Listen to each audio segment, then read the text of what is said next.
మిత్రులారా, నేను మీ శ్రీనివాస్ చౌహాన్ అడ్వకేట్. మిత్రులారా, ఓ కేసులోని విషయం ఏంటంటే, ఒక వ్యక్తి వారసత్వంగా తన తల్లిదండ్రులకు వచ్చినటువంటి ఆస్తి ఏదైతే ఉందో దాని మీద వాటా కోరుతూ న్యాయస్థానంలో కేసు ఫైల్ చేసినాడు. అయితే అతనికి 3 సోదరులు, 2 సిస్టర్స్.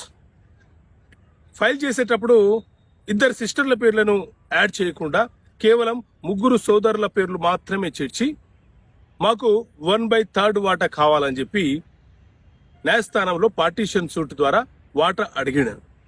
సో ఇలాంటి సందర్భాలలో వాటా వచ్చే అవకాశం ఉంటుందా? సో మిత్రులారా, మన దేశంలో సివిల్ ప్రొసీజర్ కోడ్ సిపిసి అనే చట్టం ఉంది.